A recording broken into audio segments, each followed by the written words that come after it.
ಆಕಾಶವಾಣಿ ಸಾಫಲ್ಯ ಸಾಧಕರ ವೇದಿಕೆ.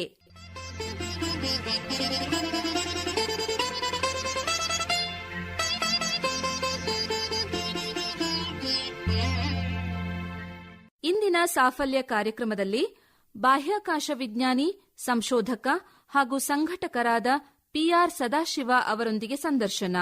ಸಂದರ್ಶಕರು ಕನ್ಸೆಪ್ಟಾ ಫರ್ನಾಂಡಿಸ್.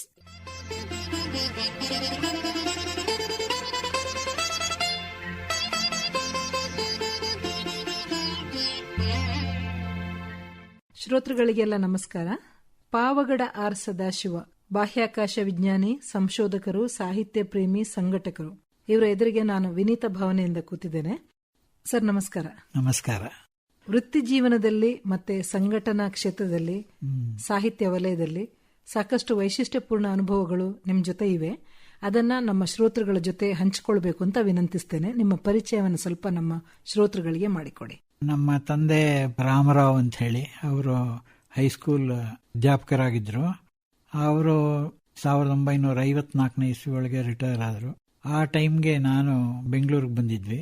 ಅಲ್ಲಿ ಬಸವನಗುಡಿ ಬಾಯ್ಸ್ ಮಿಡ್ಲ್ ಸ್ಕೂಲ್ನಲ್ಲಿ ನಾನು ವಿದ್ಯಾಭ್ಯಾಸ ಮಾಡಿದೆ. ಮಾಧ್ಯಮಿಕ ಶಾಲೆ ವಿದ್ಯಾಭ್ಯಾಸ ಅಲ್ಲಿ ಆಯಿತು.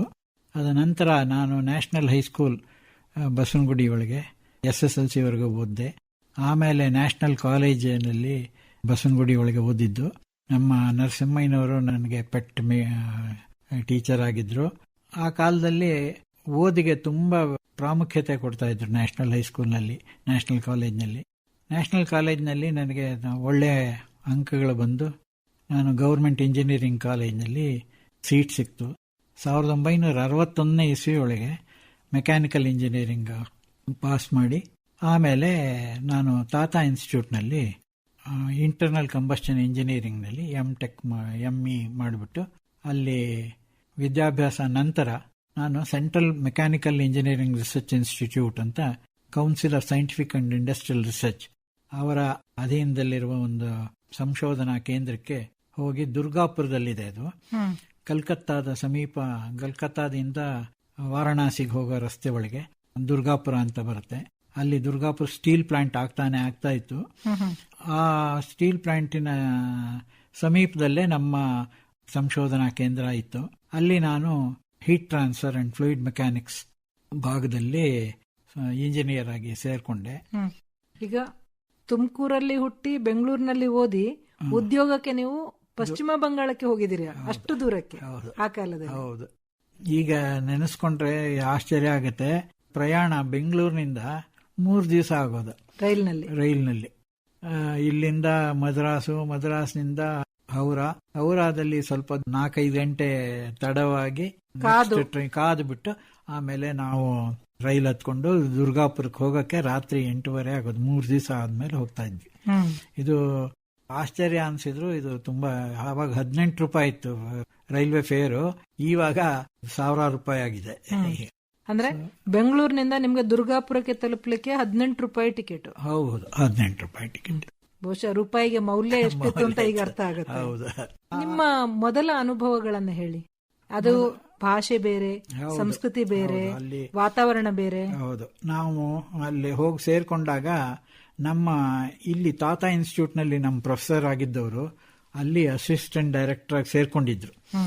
ಅವರು ನಮ್ಮನ್ನೆಲ್ಲ ಕರ್ಕೊಂಡು ಹೋಗಿದ್ರು. ಆಕ್ಚುಲಿ ನಮ್ಮ ಒಳ್ಳೆ ವಿದ್ಯಾರ್ಥಿಗಳು ಅಂತ ಹೇಳಿ ನಮ್ಮನ್ನ, ನೀವು ಬನ್ನಿಯಪ್ಪ, ಬಂದು ನನ್ನ ಜೊತೆಗೆ ಸಹಾಯ ಮಾಡಿ ಅಂತ ಹೇಳಿ ನಮ್ಮನ್ನ ಸೀನಿಯರ್ ರಿಸರ್ಚ್ ಫೆಲೋ ಅಂತ ಕರ್ಕೊಂಡೋಗಿ ಸೇರಿಸಿದ್ರು. ಆಮೇಲೆ ನಾವು ಒಂದು 6 ತಿಂಗಳಾಗತ್ಲು ಸೈಂಟಿಸ್ಟ್ ಬಿ ಅಂತ ಹೇಳಿ ಕೆಲಸ ಕೊಟ್ಟರು. ಅವಾಗ 500 ರೂಪಾಯಿ ಸಂಬಳ. ಅದು ತುಂಬಾ ಆಶ್ಚರ್ಯ ಆಗುತ್ತೆ ಇವಾಗ, ಈಗಿನ ಲೆವೆಲ್ ನೋಡಿದ್ರೆ. ಅಲ್ಲಿ ಅವಾಗ ತುಂಬಾ ಚೆನ್ನಾಗಿತ್ತು. ನಮ್ಗೆ 5-6 ಜನ ನಾವು ಒಂದೇ ಕ್ಲಾಸಿನ ಹುಡುಗರು. ಆಂಧ್ರದಿಂದ 2, ಆಮೇಲೆ UPಯಿಂದ 1, ಪೂನಾದಿಂದ ಇನ್ನೊಬ್ರು, ಹೀಗೆ ನಾವು 4-5 ಜನ ಅವ್ರ ಜೊತೆಗೆ ಬೇರೆ ಬೇರೆ ರಾಜ್ಯದಿಂದ ಬಂದವರು ಎಲ್ಲ ಒಂದೇ ಮೆಸ್ನಲ್ಲಿ ಒಂದು ಅಡಿಗೆಯವ್ರನ್ನ ಇಟ್ಕೊಂಡು ಊಟ ಮಾಡ್ಕೊಂಡು ಆಫೀಸ್ಗೆ ಹೋಗಿ ಬೆಳಗಿನಿಂದ ಸಂಜೆವರೆಗೂ ದುಡಿದು ಬರ್ತಾ ಇದ್ವಿ. ಅದೇ ವಯಸ್ಸಿನ ಉತ್ಸಾಹಿ ತರುಣರು. ಆಗಿನ ಕಾಲದಲ್ಲಿ ನಮ್ಮ ಮನಸ್ಸಿನಲ್ಲಿ ಇದ್ದಿದ್ದೆಲ್ಲ ನಾವು ಏನೇನ್ ಮಾಡ್ಬೇಕು ಅಂತಿದ್ವೋ ಅದನ್ನ ಇಮ್ಮಿಡಿಯೇಟ್ ಆಗಿ ಒಂದು ಪೇಪರ್ನೆಲ್ಲ ಬರೆದು ಬಿಟ್ಟು ಈ ತರ ಡಿಸ್ಕಸ್ ಮಾಡ್ತಾ ಇದ್ವಿ ನಮ್ಮ ಪ್ರೊಫೆಸರ್ ಜೊತೆಗೆ, ಈ ತರ ಮಾಡ್ಬೋದಲ್ಲ ಅಂತ. ಅದೇ ತರ ನಾವು ಫಸ್ಟ್ ಕೆಲಸ ಮಾಡಿದ್ದು ಅಂದ್ರೆ ನೀರಿನಲ್ಲಿ ಒಂದು ಅಡ್ಡ ಏನಾದ್ರೂ ಒಂದು ಬಂದ್ರೆ ಅದು ನೀರು ಹೇಗೆ ಹರಿಯುತ್ತೆ ಅದರ ಮೇಲೆ ಅನ್ನೋದನ್ನ ಕಂಡುಹಿಡಿಯೋದಕ್ಕೆ ಒಂದು ಎಲೆಕ್ಟ್ರಿಕಲ್ ಸಿಮ್ಯುಲೇಷನ್ ಅಂತ ಹೇಳಿ ಮಾಡಬಹುದು ಅಂತ ಹೇಳಿ ನಾವು ಅದನ್ನ ಟ್ರೈ ಮಾಡಿದ್ವಿ. ಒಂದು ಪೆಂಟೋಗ್ರಾಫ್ ಇಟ್ಟು ಟೇಬಲ್ ಮೇಲೆ ಒಂದು ಟ್ಯಾಂಕ್ ನಲ್ಲಿ ಒಂದು ನೀರಿನ ಮಧ್ಯದಲ್ಲಿ ನಾನ್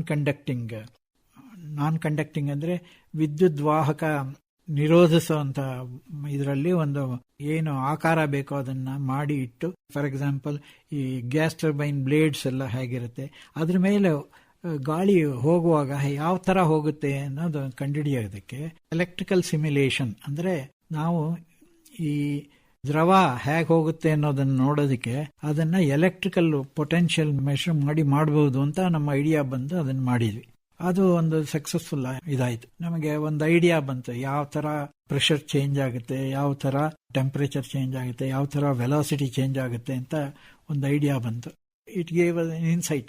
ನಾವೆಲ್ಲ ಹೊಸದು ಅಂಡ್ ನಮ್ಗೆ ಫಸ್ಟ್ ಆಫ್ ಆಲ್ ಬುಕ್ಸ್ ನಲ್ಲಿ ಏನಿರುತ್ತೋ ಅದನ್ನು ನೋಡಿದ್ದಷ್ಟೇ ನಮ್ಗೆ ಜ್ಞಾನ ಇತ್ತು. ನಾವು ಅದನ್ನ ಈ ಪ್ರಾಕ್ಟಿಕಲ್ ಆಗಿ ಟ್ರಾನ್ಸ್ಫರ್ ಮಾಡಬೇಕು ಅಂದ್ರೆ ಟೆಕ್ನಾಲಜಿನ ಈ ತರ ಕಲ್ತ್ಕೊಂಡ್ವಿ ಫಸ್ಟ್.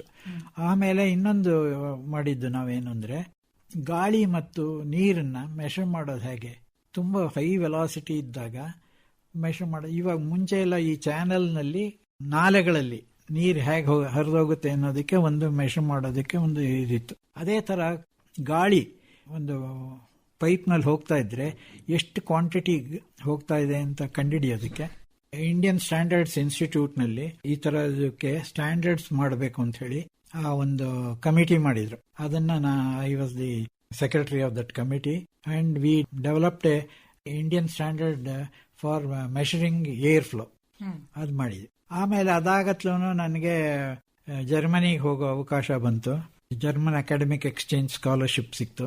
ಆ ಸ್ಕಾಲರ್ಶಿಪ್ ನಲ್ಲಿ ಅದು 2 ವರ್ಷ ಟೆಕ್ನಿಕಲ್ ಯೂನಿವರ್ಸಿಟಿ ಆಫ್ ಬ್ರೌನ್ಶ್ವೈಗ್ ಅಂತ, ಅಲ್ಲಿ ನಾನು ಟರ್ಬೋ ಮೆಷಿನರಿ ಸ್ಪೆಷಲೈಸೇಷನ್ ಮಾಡಿಕೊಂಡು ಅಲ್ಲಿಂದ ವಾಪಸ್ ಬಂದು ತಿರ್ಗಾ ದುರ್ಗಾಪುರ್ನಲ್ಲಿ 1-2 ವರ್ಷ ವರ್ಕ್ ಮಾಡಿ ಅಷ್ಟೊತ್ತಿಗೆ 71 ನಲ್ಲಿ ಸ್ಪೇಸ್ ಟೆಕ್ನಾಲಜಿ ಅಂದ್ರೆ ಬಾಹ್ಯಾಕಾಶ ಇದಕ್ಕೆ ದುರ್ಗಾಪುರದಿಂದ ಟ್ರಿವಾಂಡ್ರಮ್ಗೆ ಬಂದೆ. ಅದು ಟ್ರಾನ್ಸ್ಫರ್ ನಿಮ್ಗೆ ಅಥವಾ ಹೊಸ ಇಲ್ಲ, ಹೊಸ ಉದ್ಯೋಗ ಅಂತ ಟ್ರೀಟ್ ಮಾಡಿದ್ರು. ಅಂದ್ರೆ ನೀವು ನಿಮ್ಮ ಕೈಗಾರಿಕೆಯಿಂದ ಬಾಹ್ಯಾಕಾಶ ಕ್ಷೇತ್ರಕ್ಕೆ ಕಾಲಿ. ಹೌದು, ಬಾಹ್ಯಾಕಾಶ ಸೀಮೋಲ್ಲಂಘನ ಅಂತ ಹೇಳ್ಬೋದು. ಹೌದು, ಆ ತರ ಬೇರೆ totally new area. But I was trying to retain turbo machinery ಏರಿಯಾದಲ್ಲಿ ವರ್ಕ್ ಮಾಡಕ್ಕೆ ಅವಕಾಶ ಸಿಗುತ್ತೆ ಅಂತ ಹೇಳಿ ಇಲ್ಲಿಗೆ ಬಂದೆ. ಇಲ್ಲಿ ನಾನು ಮುಂಚೆ ಪ್ರೊಪಲೆಂಟ್ ಇಂಜಿನಿಯರಿಂಗ್ ಡಿವಿಷನ್ ನಲ್ಲಿ ನನ್ನನ್ನು ಪೋಸ್ಟ್ ಮಾಡಿದ್ರು. ಅಲ್ಲಿ ಪ್ರೊಪಲೆಂಟ್ ಇಂಜಿನಿಯರಿಂಗ್ ಡಿವಿಷನ್ ಅಲ್ಲಿ ನಾವು ದೊಡ್ಡ ದೊಡ್ಡ ರಾಕೆಟ್ಗಳಿಗೆ ಬೇಕಾಗುವಂತ ದೊಡ್ಡ ಘನ ಇಂಧನ ಹೇಗ್ ಮಾಡೋದು ಅನ್ನೋದಕ್ಕೆ ಒಂದು ಫೆಸಿಲಿಟಿ ಬೇಕಾಗಿತ್ತು. ಅದನ್ನ ಶ್ರೀಹರಿಕೋಟಾದಲ್ಲಿ ಎಸ್ಟಾಬ್ಲಿಷ್ ಮಾಡಬೇಕು ಅಂತ ಡಿಸಿಷನ್ ಆಯ್ತು. ಆ ಸಂಸ್ಥೆಗೆ ನಾವು ಏನೇನ್ ಬೇಕು ಅಂತ ಹೇಳಿ ಪ್ಲಾನ್ ಮಾಡಿದ್ವಿ. ಅಂದ್ರೆ mixers, dryers, then heaters, x-ray facility, radiation ಬರದಿರೋ ಹಾಗೆ ಎಕ್ಸ್ಪ್ಲೋಸಿವ್ ಪ್ರೂಫ್ ಬಿಲ್ಡಿಂಗ್ಸ್ ಹೇಗೆ ಮಾಡೋದು ಅದನ್ನೆಲ್ಲಾನು ಒಂದು ಸ್ವಲ್ಪ ಅಧ್ಯಯನ ಮಾಡಿ ಈ ತರ ಇರಬೇಕು ಅಂತ ಹೇಳಿ ಒಂದು ಮಾಡಿದ್ವಿ. ಇವತ್ತಿಗೆ ನಾವು ಬಾಹ್ಯಾಕಾಶ ಕ್ಷೇತ್ರದಲ್ಲಿ ಏನು ಪ್ರಗತಿಯನ್ನು ನೋಡ್ತಾ ಇದ್ದೇವೆ ಅದರ ಆರಂಭಿಕ ಕೆಲಸಗಳು 71 ನಲ್ಲಿ ಮಾಡಿದ್ವಿ. ಅಲ್ಲಿವರೆಗೂ ನಮ್ಗೆ ಯಾವುದೇ ಉಪಗ್ರಹವನ್ನ ನಿರ್ಮಾಣ ಮಾಡೋದಾಗ್ಲಿ ಅದನ್ನ ಉಡಾವಣೆ ಮಾಡುವ ಯಾವುದೇ ತಾಂತ್ರಿಕತೆ ನಮ್ಮ ಹತ್ರ ಇರಲಿಲ್ಲ. ಎಲ್ಲ ಈ ಅಮೆರಿಕ ರಷ್ಯಾಗಳಲ್ಲೂ ಕೂಡ ಆಗ್ತಾನೆ ಶುರುವಾಗಿತ್ತು. ಉಪಗ್ರಹದ ಕೆಲಸ ಆವಾಗ ತಾನೇ ಶುರುವಾಗಿತ್ತು. 71 ನಲ್ಲಿ ನಾವು ಶುರು ಮಾಡಿದಾಗ ನಾವು ಬೇಸಿಕ್ ಲೆವೆಲ್ ನಲ್ಲಿ ಇದ್ವಿ ನಾವು. ಅದರಿಂದ ನಮಗೆ ತುಂಬಾ ಟೈಮ್ ತಗೋತು. ಅಂಡ್ ಈ ಸಾಲಿಡ್ ರಾಕೆಟ್ ಮಾಡೋದು ಸಿಗರೇಟ್ ಲೆವೆಲ್ ನಿಂದ ನಾವು ಇವಾಗ 3.4 ಮೀಟರ್ ಡಯಾಮೀಟರ್ ರಾಕೆಟ್ ನವರೆಗೂ ಬಂದಿದ್ದೀವಿ ನೋಡಿ. ಆದ್ರೆ ಆವಾಗ ಶುರು ಮಾಡಿದ್ದು ಅದು ಬರ್ನಿಂಗ್ ರೇಟು, ಅದರ ಅಮೋನಿಯಂ ಪಾರ್ಟಿಕ್ಯುಲೇಟ್ ಸೈಜು, ಅದೆಲ್ಲ ಹೇಗೆ ಡೆನ್ಸಿಫಿಕೇಶನ್ ಮಾಡೋದು, ಅಂದ್ರೆ ಹೇಗೆ ಅದನ್ನ ಒಂದು ಸ್ಥಳದಲ್ಲಿ ಅಂದ್ರೆ ಒಂದು ನಿಯಮಿತವಾದ ವಾಲ್ಯೂಮ್ ನಲ್ಲಿ ಹೇಗೆ ಮಾಡೋದು ಅಂತ ಹೇಳಿ ಅದನ್ನ ಸ್ಟಡಿ ಮಾಡಿ ನಾವು ಇವಾಗ ಎಷ್ಟು ಡೇಟಾ ನಮ್ಮ ಹತ್ರ ಕಲೆಕ್ಟ್ ಮಾಡಿ ಇಟ್ಟಿದೀವಿ ಅಂದ್ರೆ ಯಾವ ರಾಕೆಟ್ ಬೇಕಾದ್ರೂ ನಾವು ಡಿಸೈನ್ ಮಾಡಬಹುದು. ಅಷ್ಟು ಸಾಮರ್ಥ್ಯವನ್ನು ನಾವು ಗಳಿಸಿಕೊಂಡಿದ್ದೇವೆ. ಹೌದು. ಬಾಹ್ಯಾಕಾಶ ಕ್ಷೇತ್ರದ ವಿಷಯ ಬಂದಾಗ ಜಗತ್ತು ಭಾರತದ ಕಡೆಗೆ ನೋಡ್ತಾ ಇದೆ, ನಾವು ಬೇರೆ ಗ್ರಹಗಳತ್ತ ನೋಡ್ತಾ ಇದ್ದೇವೆ ಅಂತ ಯಾರೋ ಒಬ್ರು ವಿಜ್ಞಾನಿ ಹೇಳಿದ್ರು. ಹೌದು, ಅಲ್ಲಿಗೆ ಅಷ್ಟು ಪ್ರಗತಿಯನ್ನು ನಾವೀಗ ಸಾಧಿಸಿದ್ದೇವೆ. ಇವಾಗ ನಮ್ಮ ನೆಕ್ಸ್ಟ್ ಪ್ರಾಜೆಕ್ಟ್ ಮನುಷ್ಯರನ್ನ ಆ ಬಾಹ್ಯಾಕಾಶಕ್ಕೆ ಕಳಿಸ್ಬೇಕು ಅಂತ ಆಗ್ತಾ ಇದೆ. ಅದಕ್ಕೆಲ್ಲ ಸಿದ್ಧತೆ ನಡೀತಾ ಇದೆ. ಇವಾಗ ಅದಕ್ಕೆ ಬೇಕಾಗುವ ಬಾಹ್ಯಾಕಾಶದ ವಿಜ್ಞಾನಿಗಳನ್ನ, ಅಂತರಿಕ್ಷ ಯಾನಿಗಳನ್ನ ಕಳಿಸೋದಿಕ್ಕೆ ಅವ್ರಿಗೆ ಏನೇನು ತರಬೇತಿ ಕೊಡಬೇಕು ಅಂತ ಹೇಳಿ ನಾವು ಇವಾಗ ಅದಕ್ಕೆ ಬೇಕಾಗೋ ಟೆಸ್ಟ್ ಫೆಸಿಲಿಟೀಸ್ ಅಂದ್ರೆ ಪ್ರಯೋಗಗಳನ್ನ ಹೇಗೆ ಮಾಡೋದು ಅದಕ್ಕೆಲ್ಲ ಸಿದ್ಧತೆ ಮಾಡಿ ಫೆಸಿಲಿಟೀಸ್ ಮಾಡ್ತಾ ಇದ್ದಾರೆ. ಇವಾಗ ಕೆಲಸ ಆಗ್ತಾ ಇದೆ. ಸರಿ, ಯಾವುದೇ ಕೆಲಸವನ್ನ ಪ್ರಾರಂಭ ಮಾಡುವಾಗ ಈ ಆರಂಭಿಕ ಅಡೆತಡೆಗಳು ಅಂತ ಇರ್ತವೆ, ಮತ್ತೆ ಹೆಜ್ಜೆ ಹೆಜ್ಜೆಗೂ ಈ ಅಡೆತಡೆಗಳು ಬರ್ತಾನೆ ಇರ್ತವೆ. ಹಾಗಾಗಿ ನೀವು ಬಹಳ ಶ್ರಮ ಪಟ್ಟು ಇವತ್ತಿನ ಸ್ಥಿತಿಗೆ ಬಾಹ್ಯಾಕಾಶ ಕ್ಷೇತ್ರಕ್ಕೆ ನಾವು ತಲುಪಿದ್ದೇವೆ ಅಂತ ನನಗೆ ಅನ್ಸುತ್ತೆ. ಈಗ ಇಸ್ರೋ ಅಂತ ಹೇಳಿದ ತಕ್ಷಣ ನಮಗೆ ಬೆಂಗಳೂರು ಅಂತ ಬರುತ್ತೆ, ಶ್ರೀಹರಿಕೋಟಾ, ಟ್ರಿವೆಂಡ್ರಮ್ ಎಲ್ಲ ನಾವು ಬೇರೆ ಆಯ್ಕೆಗಳು ಅಂತ ನಾನು ತಿಳ್ಕೊಂಡಿದ್ದೆ. ನೀವು ಟ್ರಿವೆಂಡ್ರಮ್ಗೆ ಯಾಕೆ ಹೋಗ್ಬೇಕಾಯ್ತು? ಬೆಂಗಳೂರಿನಲ್ಲಿ ಇಲ್ಲ, ಈ ಬಾಹ್ಯಾಕಾಶದಲ್ಲಿ ಮದರ್ ಸೆಂಟರ್ ಅಂದ್ರೆ ತಾಯಿ ಸ್ಥಾನದಲ್ಲಿರುವ ಸಂಸ್ಥೆ ಅಂದ್ರೆ ಅದು ವಿಕ್ರಮ್ ಸಾರಾಭಾಯ್ ಸ್ಪೇಸ್ ಸೆಂಟರ್ ತಿರುವನಂತಪುರದಲ್ಲೇ. ಅಲ್ಲೇನೆ 6,000 ವಿಜ್ಞಾನಿಗಳಿರೋದು. ಅಲ್ಲಿ ನಾವು ರಾಕೆಟ್ಗೆ ಏನೇನು ವಿಜ್ಞಾನಿ ಬೇಕೋ ಅದನ್ನೆಲ್ಲ ಕೆಲಸ ಎಲ್ಲ ಅಲ್ಲೇ ಮಾಡ್ತಾ ಇದೀವಿ. ಸಂಪೂರ್ಣ ವ್ಯವಸ್ಥೆ ತಿರುವನಂತಪುರದಲ್ಲಿ ಆಗುತ್ತೆ. ಅಲ್ಲಿ ಬೇಕಾಗೋ ಫೆಸಿಲಿಟೀಸ್ನೆಲ್ಲ ಇವಾಗ ಡೆವಲಪ್ ಮಾಡಿ, ಇವಾಗ ನಾನು ಹೇಳಿದ್ನಲ್ಲ ಅವಾಗ ಸಿಗರೇಟ್ ಸೈಜ್ ರಾಕೆಟ್ ಶುರು ಮಾಡಿದ್ದು ಇವಾಗ 3.4 ಡಯಾಮೀಟರ್ ಅಂಡ್ 300-400 ಟನ್ ಸಾಮರ್ಥ್ಯದ ಉಪಗ್ರಹವನ್ನ ಹೊತ್ತು ಉಡಾವಣೆ ಮಾಡುವಂತ ರಾಕೆಟ್ಗಳು. ಸಾಮರ್ಥ್ಯ ಇನ್ನ ಜಾಸ್ತಿ ಇದೆ, 3 ಟನ್ ಇದೆ. ಇವಾಗ 300 ಟನ್ ಇಂಧನ ಉಪಯೋಗಿಸ್ತೀವಿ. ಅಂದ್ರೆ ಅದು ಇಂಧನ ನಮ್ಮ ಫಸ್ಟ್ ಸ್ಟೇಜ್ ಮೋಟಾರ್ ಇದೆಯಲ್ಲ, ಅದು ಉರಿದಾಗ, ಅದನ್ನ ಇಗ್ನೈಟ್ ಮಾಡಿದಾಗ ಅದರಿಂದ ಬರುವ ಜ್ವಾಲೆ ಇದೆಯಲ್ಲ, ಅದು 250 ಮೀಟರ್ ಇರುತ್ತೆ. ಅಂದ್ರೆ ಸೌಂಡ್ ಲೆವೆಲ್ 178 ಡೆಸಿಬಲ್ಸ್ ಇರುತ್ತೆ. 135 ಡೆಸಿಬಲ್ ಸೌಂಡ್ ನಲ್ಲಿ ಮನುಷ್ಯ ಬದುಕಕ್ಕಾಗಲ್ಲ. ಅದು ಅಂತದ್ರಲ್ಲಿ 178ರಿಂದ 180 ಡೆಸಿಬಲ್ಸ್ ವರೆಗೂ ಹೋಗುತ್ತೆ ಅಲ್ಲಿ. ಸೊ ಅದು ಟೆಂಪರೇಚರ್ 2800 ಡಿಗ್ರಿ ಸೆಂಟಿಗ್ರೇಡ್ ಇರುತ್ತೆ. ಅಂದ್ರೆ 2800 ಡಿಗ್ರಿ ಸೆಂಟಿಗ್ರೇಡ್ ಅಷ್ಟು ಉಷ್ಣಾಂಶ ಇರುತ್ತದೆ. ಅಲ್ಲಿ ಒಂದ್ಸಲಿ ನಾವು ಟೆಸ್ಟ್ ಮಾಡಿದ್ರೆ ಅಷ್ಟು ದೂರ ಪೂರ್ತಿ ಎಲ್ಲ ವೆಜಿಟೇಷನ್ ಎಲ್ಲ ಹೊಟ್ಟೋಗುತ್ತೆ, ಸುಟ್ಟು ಕರಕಲಾಗುತ್ತೆ. ಅಂದ್ರೆ ಅದು 250 ಮೀಟರ್ 2800 ಡಿಗ್ರಿ ಸೆಂಟಿಗ್ರೇಡಿನ ಗ್ಯಾಸ್ ಹೋಗ್ತಾ ಇರುತ್ತೆ. ಎಷ್ಟು ಪರಿಣಾಮ ಆಗುತ್ತೆ ನೋಡಿ. ಅದು ಆ ತರ ಮಾಡೋದಕ್ಕೆ ನಮ್ಗೆ ಶಕ್ತಿ, ಎಷ್ಟು ಧೈರ್ಯದಿಂದ ಮಾಡ್ತಾ ಇದೀವಿ ನೋಡಿ. ಇವಾಗ ನಾವು ಸಣ್ಣದಾಗಿ ಶುರು ಮಾಡಿದ್ದು, ಒಂದು ಟೇಬಲ್ ಮೇಲೆ ಶುರು ಮಾಡಿದ್ದು, ಇವಾಗ ನಾವು we are able to do such a wonderful work. ಹೌದು, ಬಾಹ್ಯಾಕಾಶ ಕ್ಷೇತ್ರದಲ್ಲಿ ಬಹಳ ದೊಡ್ಡ ಸಾಧನೆಯನ್ನು ನಮ್ಮ ದೇಶ ಮಾಡ್ಕೊಂಡು ಬಂದಿದೆ, ಈಗಲೂ ಮಾಡ್ತಾ ಇದೆ. ಬಹುಶಃ ಇನ್ನು ಮುಂದೆ ಕೂಡ ಈ ಕೆಲಸ ಮುಂದುವರಿಯುತ್ತದೆ. ಸಾಕಷ್ಟು ಬೇಕಾದಷ್ಟು ಮಾಡೋದಿದೆ, ನಮಗೆ ಬೇಕಾದಷ್ಟು ಮಾಡೋದಿದೆ, ಮಾಡ್ತಾ ಇದೀವಿ. ಆದ್ರೆ ಇವಾಗ ನಾವು ಆಲ್ಮೋಸ್ಟ್ 4ನೇ ಸ್ಥಾನಕ್ಕೆ ಹೊರಟೋಗಿದ್ದೀವಿ. ಅಮೆರಿಕಾ, ಚೈನಾ, ಆಮೇಲೆ ರಷ್ಯಾ ಬಿಟ್ರೆ ನಾವೇನೆ ಭಾರತದವರೇನೆ ಮಾಡ್ತಿರೋದು. ನಮ್ಮ ಅಡ್ವಾಂಟೇಜ್ ಏನಂದ್ರೆ ನಮ್ಮ ಖರ್ಚು ತುಂಬಾ ಕಮ್ಮಿ. ನಾವು ಎಷ್ಟು ದುಡ್ಡು ಖರ್ಚು ಮಾಡ್ತೀವೋ ಅದರ 10ರಷ್ಟು 100ರಷ್ಟು ಖರ್ಚು ಮಾಡ್ತಾರೆ ಬಾಕಿ ದೇಶದವರು. ಅಂದ್ರೆ ಅದನ್ನು ಕೂಡ ನಾವು ಸಾಧಿಸಿದ್ದೇವೆ, ತುಂಬಾ ಮಿತವ್ಯಯವನ್ನು ಕೂಡ ಮಿತವ್ಯಯ. ಆಮೇಲೆ ನಮ್ಗೆ ಸಕ್ಸಸ್ ರೇಟ್ ಅಂದ್ರೆ ನಮ್ಮ ಯಶಸ್ಸು ತುಂಬಾ ಜಾಸ್ತಿ, ತುಂಬಾ ನಿಖರವಾಗಿದೆ. ಇವಾಗ 50 PSLV ಮಾಡಿರೋದ್ರಲ್ಲಿ 2ರಲ್ಲಿ ಮಾತ್ರ ಡಿಫೆಕ್ಟ್ ಇತ್ತು, ಬಾಕಿ ಎಲ್ಲ ಸಕ್ಸಸ್ಫುಲ್ ಆಗಿದೆ. ನೀವು PSLV ಅಂದಾಗ ನೀವು PSV ಯಲ್ಲಿ ತುಂಬಾ ವರ್ಷಗಳಲ್ಲಿ ಕೆಲಸ ಮಾಡಿದಿರಿ, ಅದನ್ನ ಸ್ವಲ್ಪ ನಮ್ಗೆ ತಿಳಿಸಿ. ಅದು PSLV ಅಂದ್ರೆ ಇವಾಗ ಉಪಗ್ರಹನ 2 ತರ ಹಾರಿಸಬಹುದು. ಒಂದು ಈಕ್ವೆಟೋರಿಯಲ್ ಲಾಂಚಿಂಗ್ ಅಂದ್ರೆ ಭೂಮಧ್ಯ ರೇಖೆಯ ಸುತ್ತ ಹೋಗೋ ಉಪಗ್ರಹಗಳು. ಇನ್ನೊಂದು ಪೋಲಾರ್ ಸ್ಯಾಟಲೈಟ್ ಲಾಂಚ್ ವೆಹಿಕಲ್. ಅಂದ್ರೆ ಪೋಲಾರ್ ಅಂದ್ರೆ ಉತ್ತರ ಧ್ರುವದಿಂದ ದಕ್ಷಿಣ ಧ್ರುವದ ಕಡೆಗೆ ಹೋಗುವಂತದ್ದು, ತಿರುಗುವಂತ ಸುತ್ತುವಂತ ಉಪಗ್ರಹ. ಅಂದ್ರೆ ಒಂದು ಭೂಮಧ್ಯ ರೇಖೆಯ ಸುತ್ತ ಅಕ್ಷದಲ್ಲಿ ತಿರುಗುವಂತ ಉಪಗ್ರಹ, ಇನ್ನೊಂದು ಉತ್ತರ ಧ್ರುವದಿಂದ ದಕ್ಷಿಣ ಧ್ರುವದ ಕಡೆಗೆ ಹೋಗುದು. ಭೂಮಧ್ಯ ರೇಖೆ ಸುತ್ತೋದು 36,800 ಕಿಲೋಮೀಟರ್ ಎತ್ತರದಲ್ಲಿ ಹೋಗ್ತಾ ಇರುತ್ತೆ. ಅದಕ್ಕೆ ಅದು ಯಾವಾಗ್ಲೂ ಭೂಮಿ ನೋಡ್ತಾ ಇರುತ್ತೆ. ಅಂದ್ರೆ ನಮ್ಮ ಭೂಮಿಯೊಳಗೆ ಅಂದ್ರೆ ಹಾಸನದ MCF ನೋಡ್ತಾ ಇರುತ್ತೆ ಯಾವಾಗ್ಲೂ. ಆ ತರ ಡಿಸೈನ್ ಮಾಡಿರ್ತೀವಿ. ಇನ್ನೊಂದು ಇದೆಯಲ್ಲ, ಉತ್ತರ ಧ್ರುವದಿಂದ ದಕ್ಷಿಣ ಧ್ರುವಕ್ಕೆ ಹೋಗೋ PSL ಪೋಲಾರ್ ಆರ್ಬಿಟ್, ಅದು ಭೂಮಿಯ ಮೇಲೆ ಒಂದು ಊರಿನ ಮೇಲೆ ಯಾವಾಗ್ಲಾದ್ರೂ ಒಂದು ಟೈಮ್ ನಲ್ಲಿ ಹೋಗ್ತಾ ಇದ್ರೆ ಅದೇ ಟೈಮಿಗೆ ಹೋಗುತ್ತೆ ನೆಕ್ಸ್ಟ್ ಟೈಮ್ ಅದ್ರ ಮೇಲೆ. ಅಂದ್ರೆ ಇವಾಗ 11 ಗಂಟೆ ಬೆಂಗಳೂರಿನಲ್ಲಿ 11 ಗಂಟೆ ಇದ್ದಾಗ ಆ ಸ್ಯಾಟಲೈಟ್ ಹೋಗಿದ್ರೆ ನೆಕ್ಸ್ಟ್ ಟೈಮ್ ಅದು ಬೆಂಗಳೂರು ಮೇಲೆ ಬಂದಾಗ 11 ಗಂಟೆನೇ ಆಗಿರುತ್ತೆ. ಅಷ್ಟು ನಿಖರತೆಯಿಂದ ಇರುತ್ತೆ. ಯಾಕಂದ್ರೆ ಭೂಮಿ ಮೇಲೆ ನಮ್ಮ illumination, sun illumination, light illumination will be same. ಅದು ಒಂದು ದೇಶನ ಒಂದ್ ಕಡೆಯಿಂದ ಇನ್ನೊಂದ್ ಕಡೆಗೆ ಸುಮಾರು 21ರಿಂದ 24 ದಿವಸದೊಳಗೆ ಕವರ್ ಮಾಡುತ್ತೆ. ಒಂದೊಂದೇ ಸ್ಟ್ರಿಪ್ ಫೋಟೋಗ್ರಾಫ್ ತೆಗೆದು ಕಳಿಸುತ್ತೆ.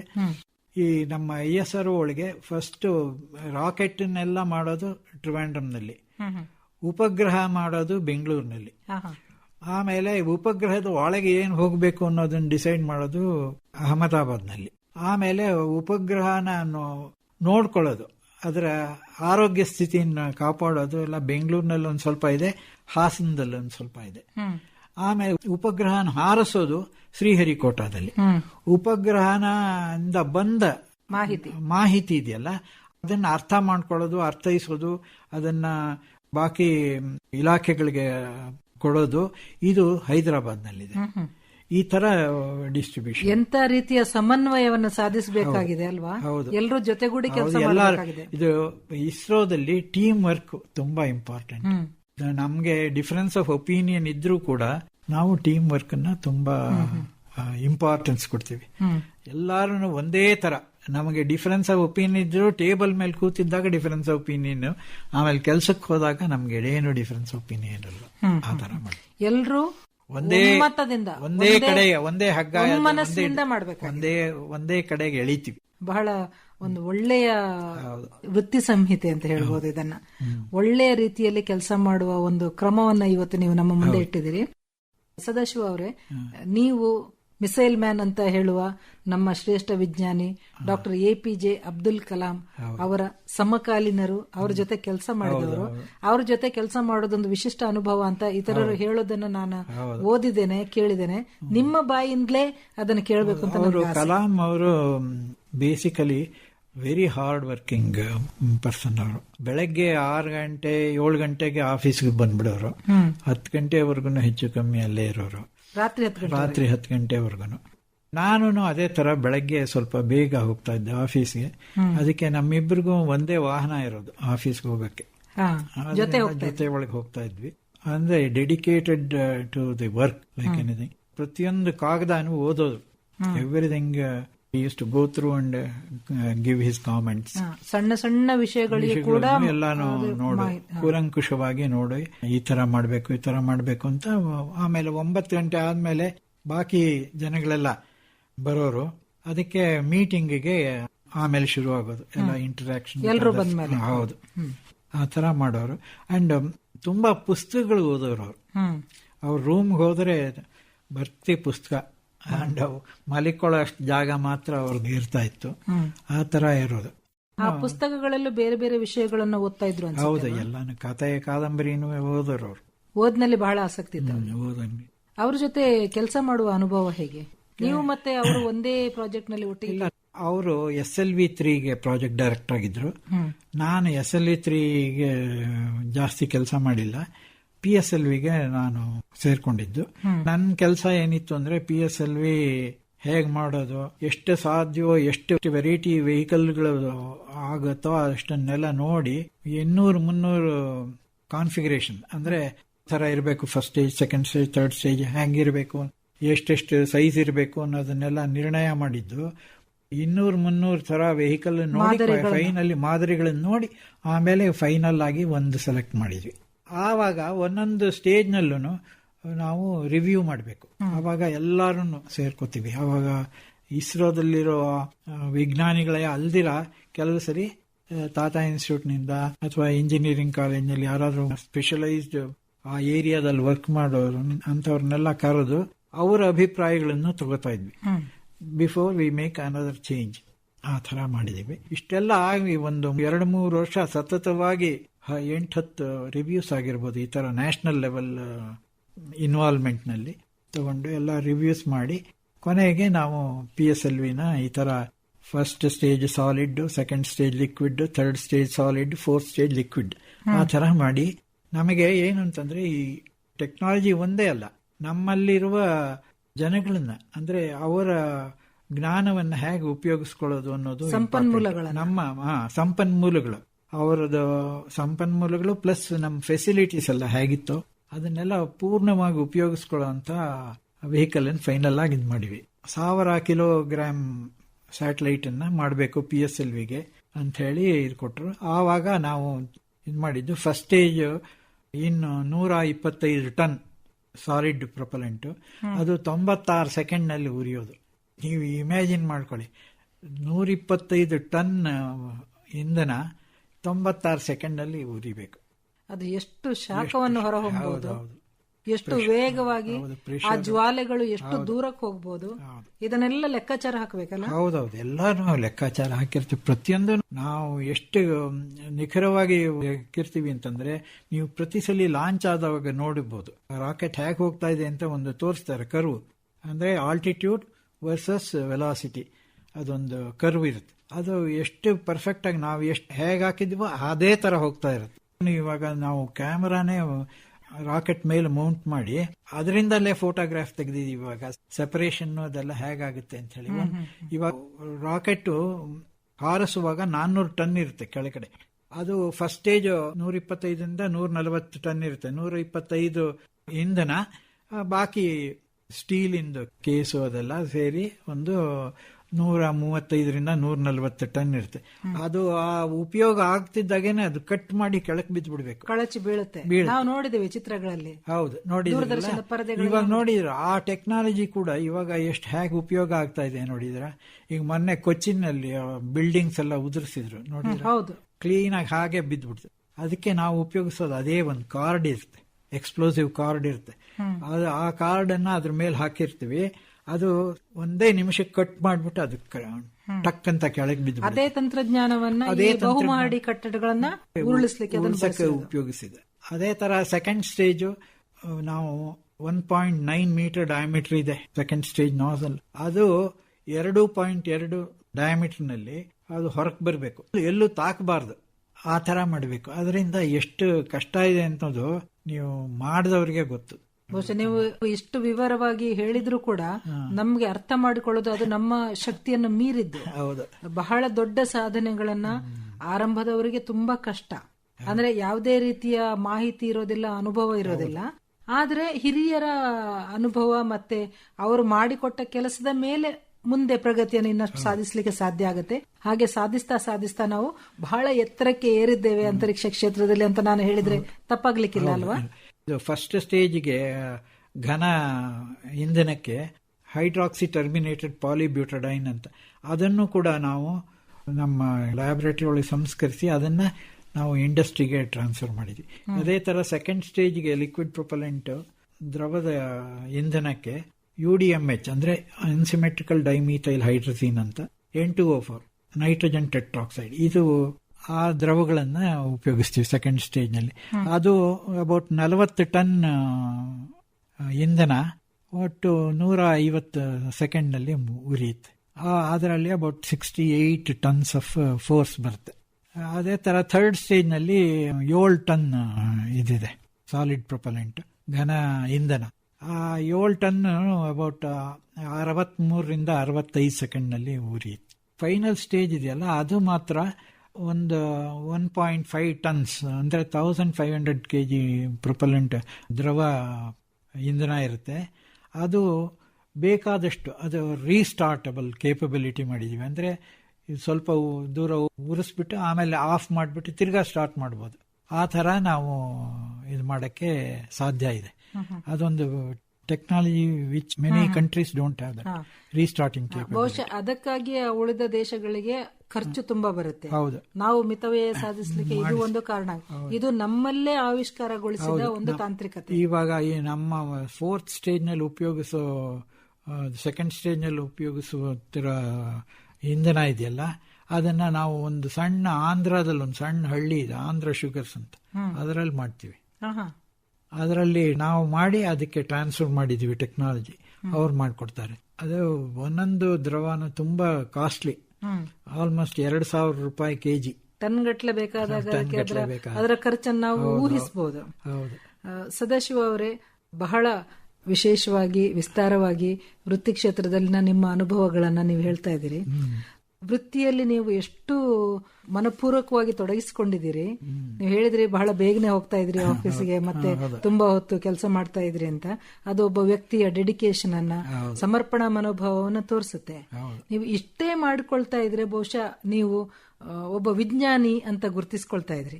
ಆದ್ರೆ ನಿಮ್ಮ ಜೀವನದಲ್ಲಿ ಇತರ ಕ್ಷೇತ್ರಗಳಿಗೆ, ಅದರಲ್ಲೂ ಸಾಹಿತ್ಯ ಮತ್ತೆ ಸಂಘಟನೆ ಅಂತ ಕೆಲಸಗಳಿಗೆ ನೀವು ಸ್ವಲ್ಪ ಸಮಯವನ್ನು ಮೀಸಲಿರಿಸಿಕೊಂಡು ಅಲ್ಲೂ ತುಂಬಾ ಕೆಲಸಗಳನ್ನು ಮಾಡಿದಿರಿ.